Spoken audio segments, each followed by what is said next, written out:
Hi everyone, hope you're doing well. As you can see by the title, I'm going to be talking to you about my labour story. I was undecided for a while as to whether I was going to film a video about my labour, but I've decided that I want to, just because if this video kind of helps anyone else that's pregnant, you know, wanting to conceive, who's had a traumatic experience in birth before, or just kind of want to watch a labour story, because even before I was pregnant I was always watching people's birth stories because I found them really interesting. So I'm just going to get straight into it. And if you're a bit squeamish with, you know, like dischargey, bloody kind of pain stuff, then I'd just turn this video off, because I'm going to go quite into detail about what happened. So just to give a bit of a backstory first on my pregnancy, I literally had the easiest pregnancy. I had no symptoms at the beginning, no sickness, no nausea, no cravings, no, you know, like dislikes food wise.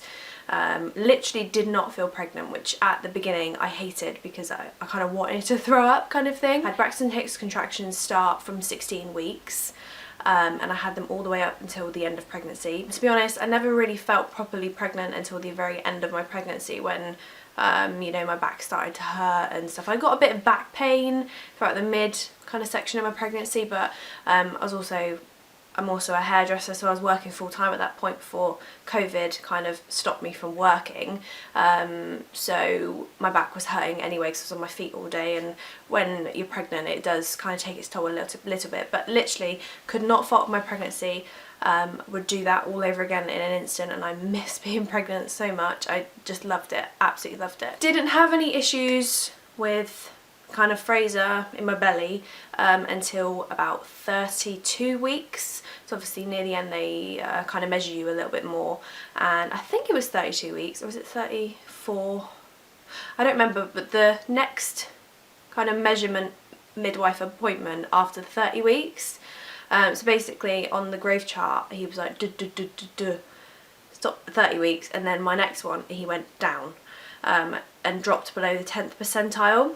So he dropped like 2 lines, and they said like, look, he hasn't grown. You know, he was measuring small the whole pregnancy anyway. I had quite a small bump, and yeah, so I got referred for a growth scan, which is very common. I mean, a lot of women do, so I wasn't too worried. Anyway, I had the growth scan and they said, you know, he's measuring really small, you're just going to have a small baby, like some bodies just produce small babies, you're going to be one of them, and he's going to be, you know, maximum 6 pounds kind of thing.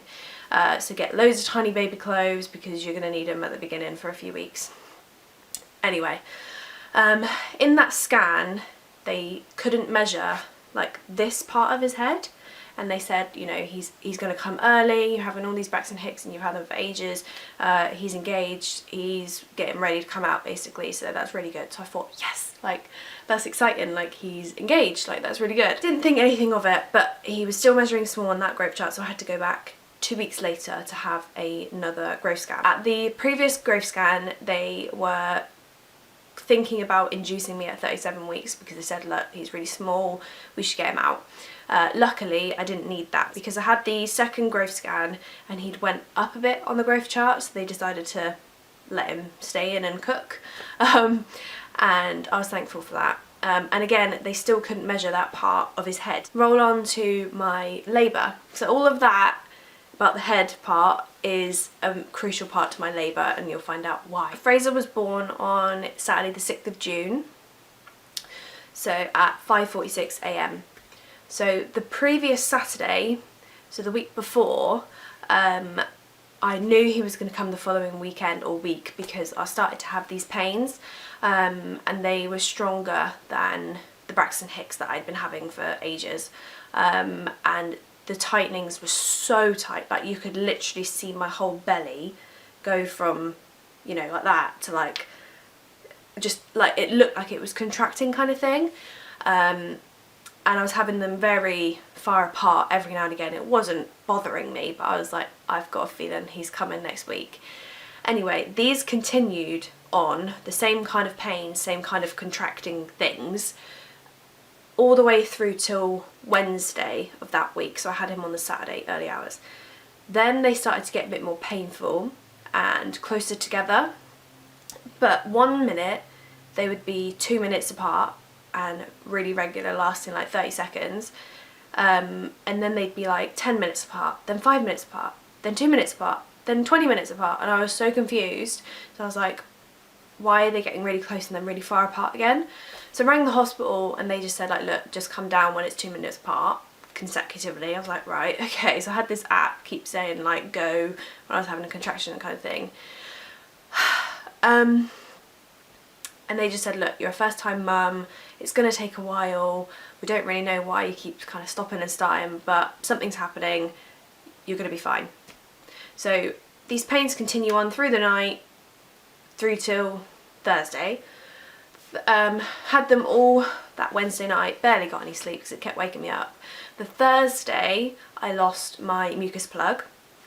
Now if you want to know what a mucus plug is, or if you think that you've lost it, or you may have, like, you'll know what it is. It's basically like a big ball of dischargey, snotty goo. Basically, it's not like anything you've seen before. It doesn't look like a period, it doesn't look like discharge, it doesn't look like any kind of female bodily fluid that you may have seen in the past.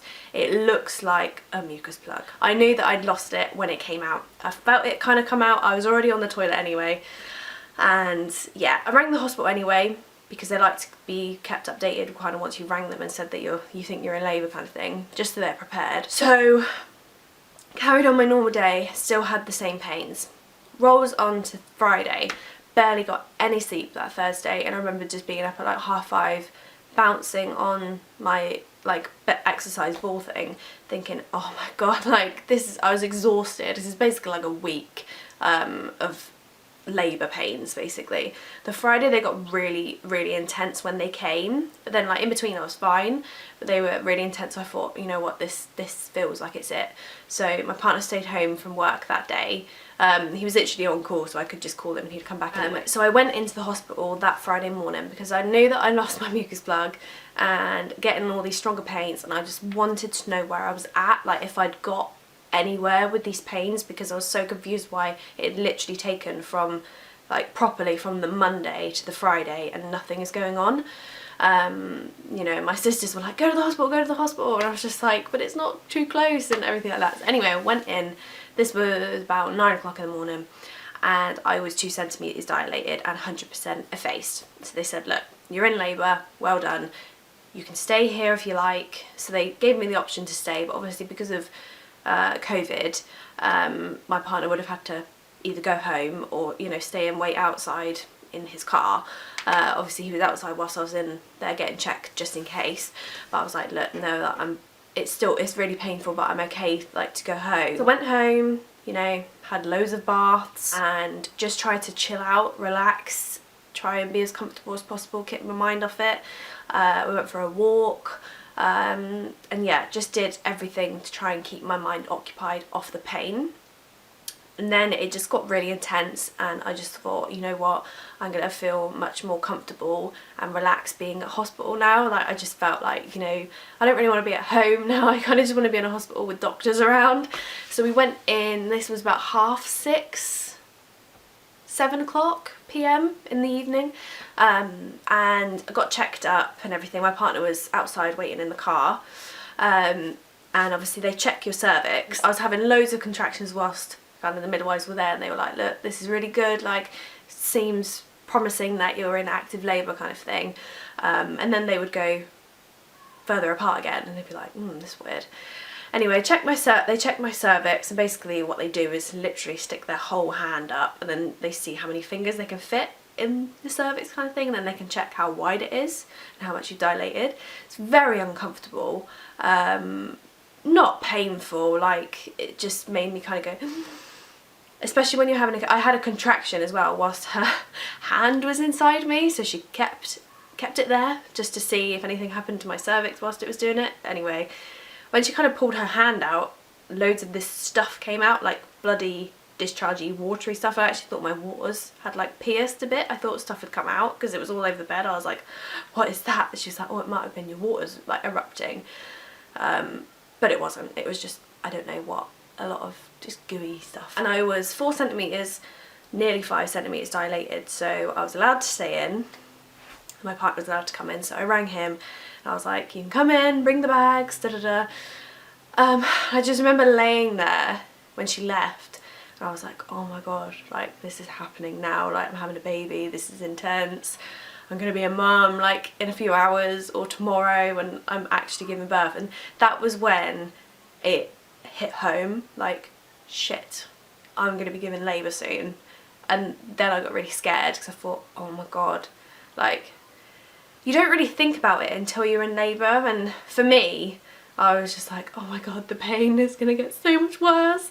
And I was just, yeah, I was having a bit of a panic, but then the contraction came and shut me down basically. Got into my room, my partner came in with all of our luggage and stuff and he was literally like, oh, this feels like a holiday. I was like, really? Anyway, and we had a midwife with us the whole time, which she was lovely, but I kind of wish she wasn't in the room the whole time because literally she was out of the room, what, 5 minutes of when I was in there.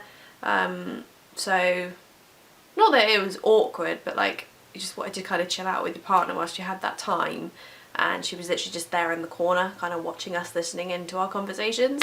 So I mean, it must have been very boring for her, but never mind. So they kind of check your cervix every 3 hours unless you all of a sudden like something big happens or you're in a lot of pain, you feel you need to push or something.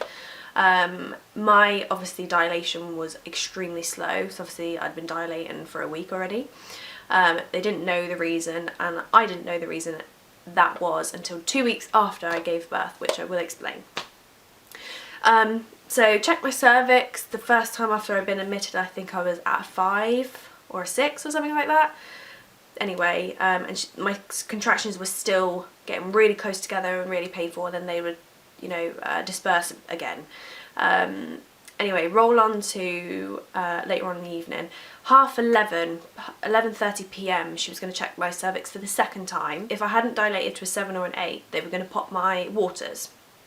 So it was 11:20 p.m. and I thought, you know, I was like, right, I'm going to get up, I'm going to go for a wee, because when you kind of get your cervix checked, I don't know, like, it just made me feel a bit more comfortable knowing that I'd been to the toilet first. Not that I felt like I was going to pee on her, but it's uncomfortable as enough as it is because of how much pressing they do. So I was like, you know what, I'm going to go for a wee. Went for a wee, had a few contractions in the bathroom and stuff, and then all of a sudden I felt weird and I was like, I'd opened the door and I went, whoa.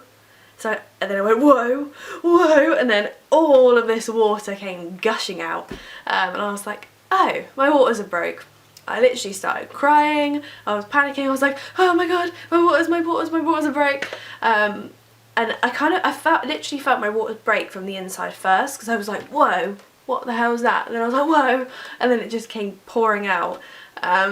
And then I remember just saying, sorry, like, sorry to my partner, sorry to the midwife, and he was like, what are you saying sorry for? You're in labour. And I was just like, oh, but loads of, like, blood and water and gushy stuff just literally came out of my vagina. Like, you lose any form of dignity. You do not care. I mean, I did care a little bit then, but you don't care, literally, what you look like or what is coming out of you at, you know, when you're in labour kind of thing. After that, it is all a massive blur. So this was what, 11:30 p.m. I have no idea how I got from then to 5:46 a.m. Like, that is a long period of time, and I have no idea how I withstood being in so much intense pain from then to 5:46 a.m. I have no idea, because as soon as my waters broke, I was in intense pain. Like, it got really bad, and I never started out being against an epidural. Before I had Fraser, I had a massive needle phobia. Like, blood tests, I would faint, cry, pass out. I hated needles. Always had to have, like, my mum, my dad, my stepdad holding my hand kind of thing. Even as late as like 21, 22. Yeah, I know. I was petrified of them, hated them, and that put me off the epidural. And so, like, never wanted to kind of necessarily go natural, like, and I never had a birth plan. I just wanted to go with the flow, and if I was in intense pain, like, ask for medication. I had some painkillers given to me when I was sent home in the morning, and I think I was given some more painkillers when I was admitted again. But yeah, so I just said, when the pain was getting really strong, they just said like, look, do you want to try the gas and air? So I tried the gas and air. Honestly, don't really remember it doing anything, but each contraction I was puffing on it. And all I remember at 10 centimetres, I was literally breathing with it, and my partner said that my eyes were literally like rolling to the back of my head, like he's like, take it out, you've had too much. But every time someone was talking to me, I'd hear whatever they said like 20 million times, because I was like kind of like hallucinating, like it was making me go a bit crazy. Roll on to, I don't know what time, but roll on to 10 centimetres. I knew I was at 10 centimetres because the woman said to me, like, as soon as you see more than one doctor in the room, then it's go time.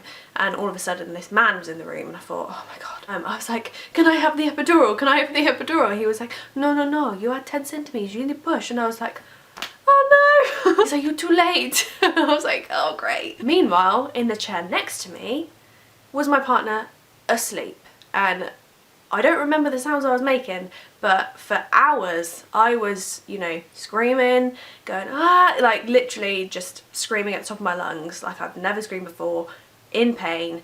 And somehow he fell asleep through it, and he fell asleep at 10 centimetres. I was smacking him, slapping him, hitting him, shouting at him, saying wake up, and the doctor was like, someone wake him up, his girlfriend's pushing. I was like, oh my god, I can't believe he's asleep. And I was like, wake up, you bloody idiot. And finally he eventually woke up, and he was like, what? And I was like, I'm at fucking 10 centimetres, I'm pushing, like pushing and pushing. And I knew, I felt in my bones, I felt in my body, nothing was happening. I could feel nothing moving further down, couldn't feel any form of crowning, nothing. And I just remember saying, nothing's happening, I'm pushing as hard as I can, nothing's happening. And he was like, you know, we can't assist you until you've pushed for an hour. So I had to push for an hour, nothing happened. Baby wasn't getting distressed or anything, so I was hooked up on the monitor. I was fine at all my levels, but Fraser wasn't moving, he wasn't coming down any lower, he wasn't coming out. So he said that you've pushed for an hour now, before baby gets distressed we need to get him out, so we're gonna have to take you down to theatre. In that moment I was so petrified, so I was like, oh my god, theatre, like that's intense. So anyway, I got wheeled away. My partner was in another place getting like dressed up in scrubs and stuff. So they took me into like a theatre room and prepped for an emergency C-section.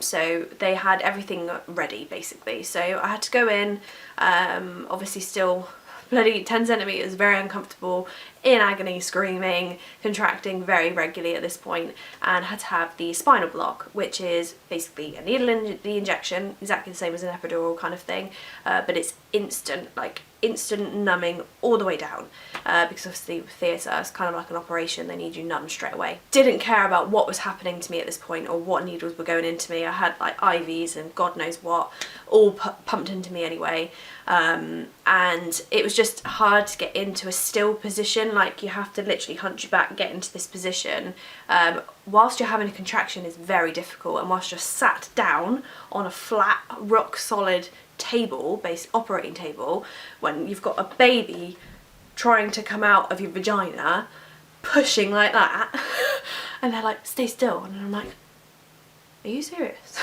Like, so they had like 3 nurses like holding me in a still position whilst they did it, and then I just remember thinking, oh, I can't feel anything. Obviously when you have like a spinal block or an epidural or whatever, you have to have a catheter and stuff, so they did all of that whilst I was, you know, after I'd been numbed kind of thing. And they led me on this table, and the table broke basically. I don't actually remember this. I remember feeling like lots of fiddles and wobbles and stuff, but apparently it took like half an hour, 40 minutes to get me into a working flat table kind of thing. My partner was like, is this taking the piss? Like, come on, like, is the baby okay? This is not okay. Anyway, they got me into this right position, put my legs up in stirrups, and put this big blue screen over, so I literally couldn't see anything. So it's basically like I was about to have a C-section. So they prepped me for everything. There was like 11 or 12 people in the room. I remember thinking, oh, like, I didn't really care, but I was also thinking, My legs are in stirrups right now with my whole bum, vagina, everything out, literally wide, legs akimbo, everyone can see, like it's a bloody cinema show. I'm like, oh well, just get him out of me, please. The doctor that delivered Fraser was a man, and he was like Greek or something. I don't know where he was from, but he had a very strong accent. And you know, he was great, but it was quite hard to understand him when I was all like all drugged up and everything. So as soon as I'd kind of got into the position, I started to shake, and the nurses were just saying to me like that it's just because of the spinal block, probably the adrenaline, you're in a bit of state of shock having to come down to theatre. It's absolutely fine, because I wasn't cold, I was just shaking like this. The doctor just says to me he's turned back to back, which he actually didn't. I know now, like after having like a birth debrief, thought he did, that was why he was kind of stuck. But anyway, so he did a manual rotation first. So basically that's where they basically put their hand in you and try and turn the baby, just to see if that can help get him out.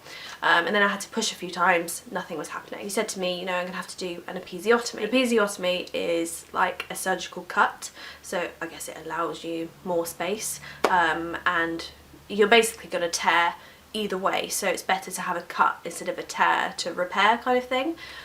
I remember thinking, oh, I've googled this, I know what that is, fabulous. Tried the manual rotation, nothing. Did the episiotomy, and they said, tried to push, nothing. So he said, you know, it's going to have to be a forceps delivery. And I was thinking, oh no, my poor son, like he's going to come out all bruised and everything, and I was just like, oh.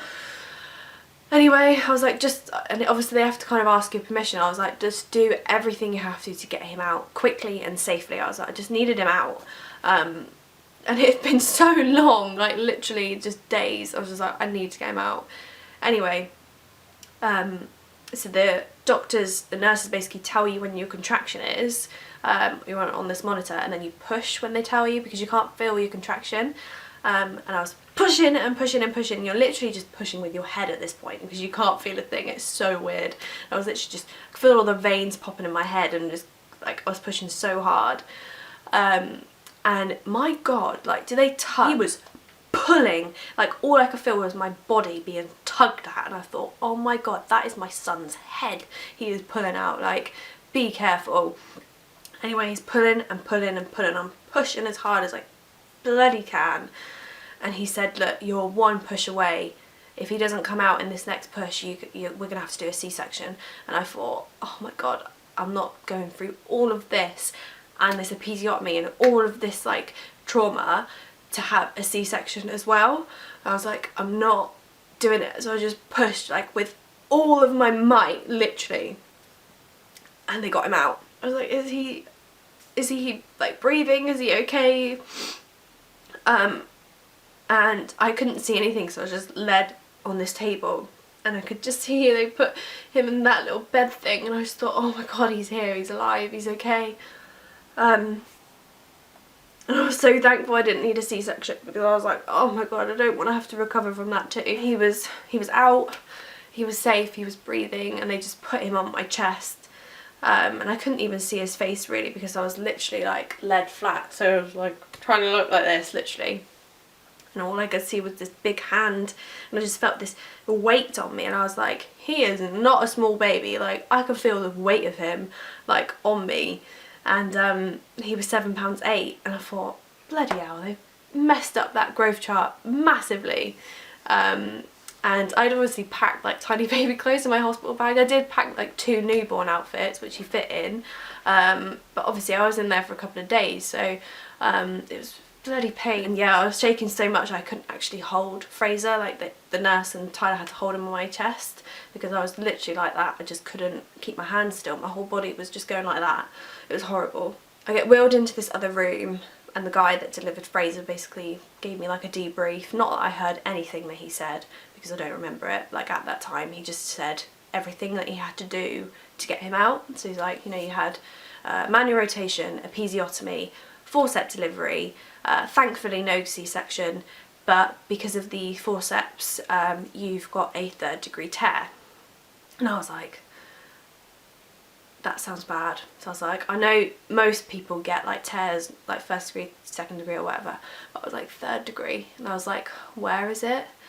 And he just said, you know, it's 3rd degree, like to the kind of anal area. I just thought, oh no, like really? And obviously you still can't feel anything like at all, so you have no idea what's going on down there, where the pain is coming from or whatever. So I just thought, right, okay. And then I remember this nurse next to me said, like, do you want any more children in the future? And I thought, oh my god, like something else has happened, they've had to take my womb out or something. And I was like, yeah. And she just said basically like leave it like as long as possible you can in between like children so your body can recover. So I've got basically a very high chance of re-tearing everything down in the recovery room.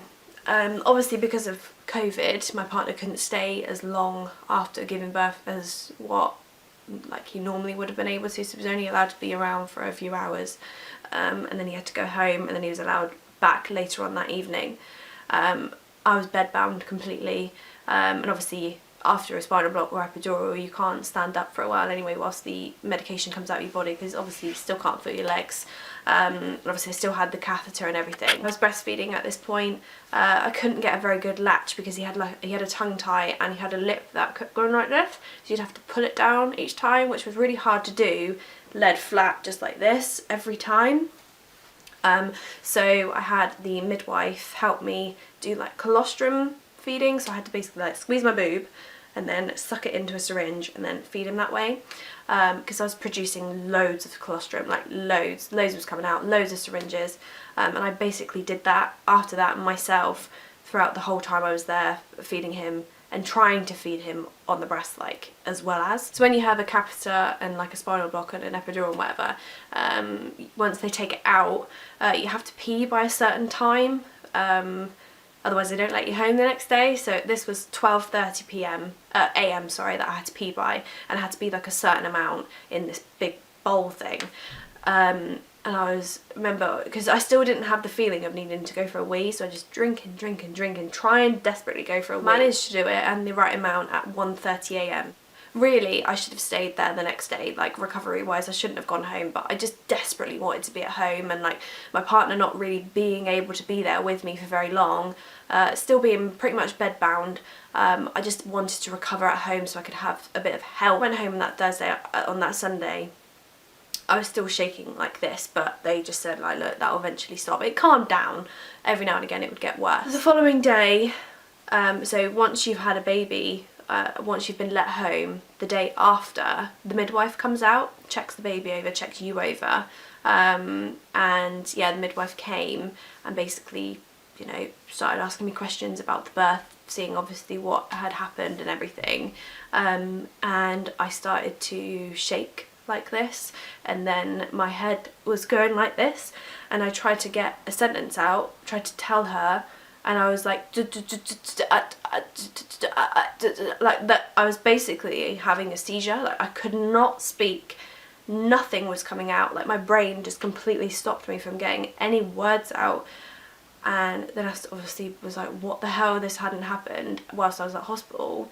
I started to panic and, you know, got really upset, and it was getting worse, and I was just like literally. It was terrifying. I felt like I was having a stroke, like literally felt like I was dying. And she said, look, I haven't seen this happen before, I'm gonna ring the hospital. So they rang the hospital and they said, look, she needs to come in. So literally the day after I'd been let out, I had to go back in, I had to take Fraser, my partner, and I was really scared at this point. Literally just, I never stopped having like the seizure thing, like the whole drive there, because I was so panicked and I was just so confused as to what was happening with my body. But yeah, and obviously the car drive anyway, being in so much pain where I was and not really being able to sit down, I was literally just sat like this, like off my bum. Tyler was trying to go fast but then still going slow, so I didn't go over the bumps and that. Fraser was literally just fast asleep in his car seat in the back. Absolute angel baby. Got there,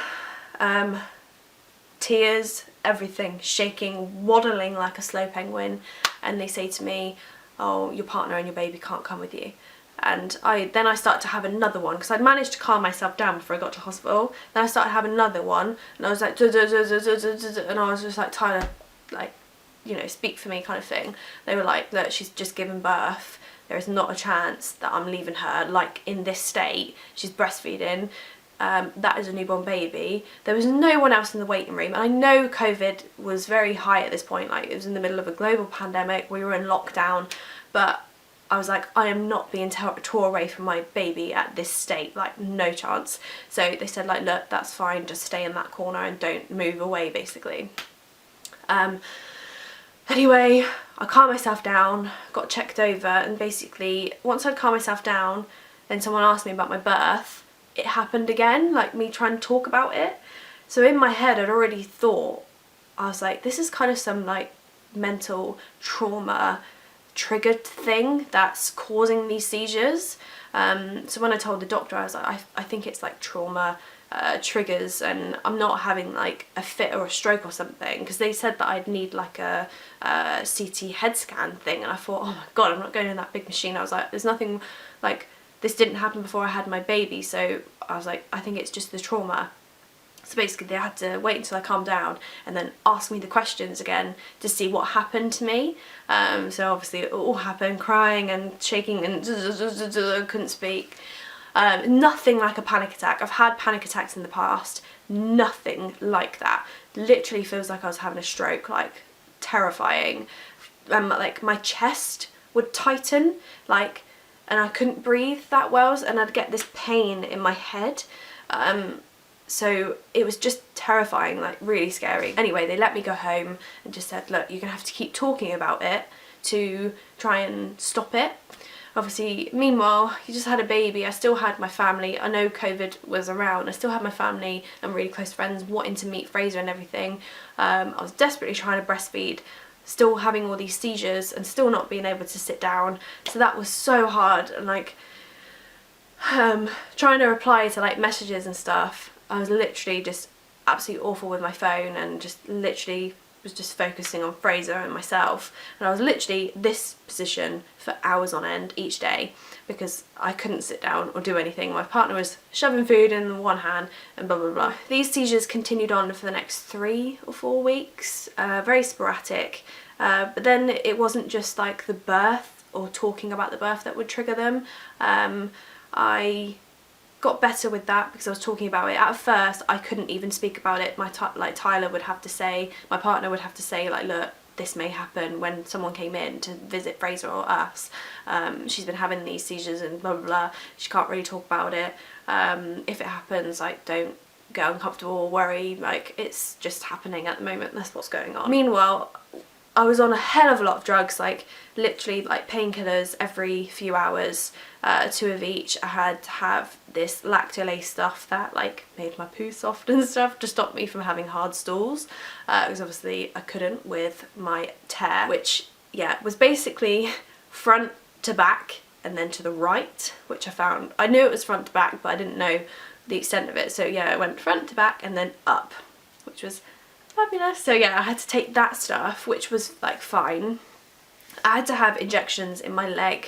I can't remember the name of it, but I had to have an injection in the side of my hip for 10 days after I was let out of the hospital. And I had to take this antibiotic stuff that like stopped me from you know, to stop any kind of infections. So I was on a hell of a lot of drugs. The injections were so painful that I had to do each morning. And then I had like frozen witch hazel pads in nappies and stuff. So being on a lot of drugs as well probably didn't help what was going on. Stuff that I'd never taken before or had in my body previously, so that probably messed with my head too. All of a sudden, like, other things caused. My partner was watching this Netflix thing, I can't remember the name of it now. It was a new thing on Netflix, and I remember thinking, I have seen this same kind of program repeatedly for the last few days, and like the repetitiveness of watching a similar program was causing me to have a seizure. Like, I'd get the pain in my head first, then the tightening in my chest, then I'd start to shake, then I'd try to talk and it'd be like and yeah, I had to leave the room to try and calm myself down. It happened when I was watching Friends, because I'd like repeatedly watched Friends. It started happening when we kind of had guests come over, and my partner, we've got a stiff like front door, and he was like, look, like pull the door quite hard, and like hearing the same thing over and over again was causing me to have them, and it was just, oh, it was just horrendous. And it literally felt like I was insane, like I was driving myself crazy, like and trying to explain to my friends and family and stuff that what was going on. Like I literally felt like a crazy person, and I was just so confused. I was like, why is this happening to me? I just want to enjoy my baby and be in this newborn bubble, and I never ever felt like I had that newborn bubble. Like I couldn't enjoy it because this was just happening so much, and it was just awful. And I was like looking at my phone, looking at pictures from before I had Fraser, when I was in labour with Fraser, and like the birth pictures. Then I'd have another seizure, then I'd have people asking me, you know, how did your labour go, what happened, I see you had a C-section, which I didn't, but it looked like I did. Then I'd have another one, so I was just like, look, I need to turn my phone off, I need to recover and just get away from people asking me about my birth and just try and deal with it. And because it was the only way I could try and stop having these seizures, because obviously I was trying to hold my baby and breastfeed him and do all of this, and then whilst you're having that, I couldn't hold him. So I was just like, look, it was just driving me insane. So I came off social media, turned my phone off and just tried to chill out basically. The next few weeks this continued to happen until eventually they kind of dwindled, and now obviously he's 5.5 months, he's nearly 6 months. I haven't had one. I had one randomly when he was about 4 months old. Wasn't a really bad one, but yeah, I haven't had one since. Then as well, when I was having these seizures, I started to have these nosebleeds. Never ever in my life have I had a nosebleed. So that was scary. I was just like, why is blood all of a sudden coming out my nose? Nothing that I'd ever imagined like postpartum would be for me.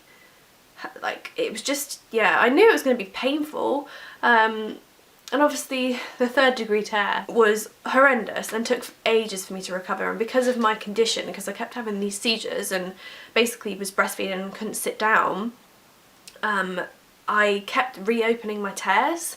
So it was like day 10, and my legs, because I stood for so long feeding him, my legs basically collapsed, and I reopened it completely. So straight back to day 1. Midwife came out and said, look, you've reopened it like completely, no wonder you're in so much pain. Said, look, you should be off the drugs by now, and basically just said to me, you need to kind of calm down with the breastfeeding and try and recover, because otherwise you're going to need reconstructive surgery. And that's when I stopped the breastfeeding, did the formula whilst I was recovering kind of thing. And then when I was recovered physically, when I did go to breastfeed him, I was still producing milk, but it wasn't quick enough and wasn't enough for how hungry he was, so I had to stop. Surprisingly, after all of that, I would have another baby tomorrow. Like realistically, in my mind, I feel nothing much worse could actually happen to me, and like mentally, hopefully my brain has gone for everything so it won't happen again, and if it does happen again, at least I'm prepared for it. Hopefully my second child, I won't have a traumatic birth, and hopefully it'll be a breeze, fingers crossed. I do have the option as well, which they will try and kind of push me to do, is to have a planned early C-section, because obviously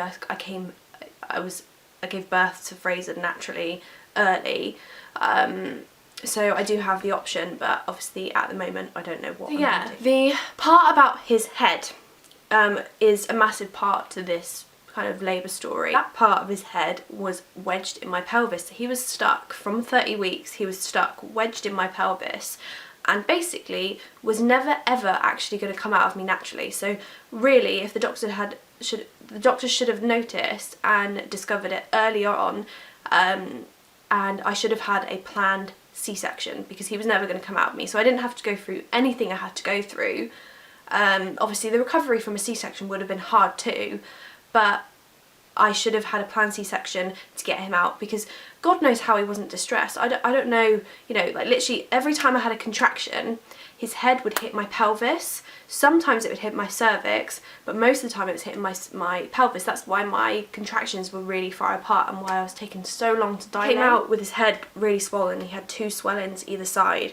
This part was fine. The forceps didn't leave him with anything. He had a little cut here, 2 bruises there, and then a little red mark on his back of his neck, but they said that his head was like that because of the forceps. But he was so swollen for months, for a good couple of months, 3 months even. He still had a little bit of a bump here. Now it's, you know, perfectly fine, but he was literally wedged in there for, well, 8.5 weeks from 30 weeks, might even been earlier. But then every time I had a contraction, he was going like that against my bones. So I just thought, oh, my poor baby. The hospital did massively let me down there, and obviously he was £7.8. He was not a tiny baby, and he was early, and he was £7.8. But yeah, I hope this doesn't kind of put you off having a baby, or you know, get you kind of worried about it. I mean, I'd love to hear if anyone else has had similar things happen to them, because having like seizures and fits and stuff made me feel really isolated, like, and lonely, because I thought, oh my god, like, who else is going through this? Like, I felt so weird and so out of it. So I would love to hear if anyone else has experienced anything like me, just so I can like talk to someone about it and know that someone else has gone through it. And I'm sure thousands of people have, but not enough people talk about it, which is another reason why I wanted to film this video.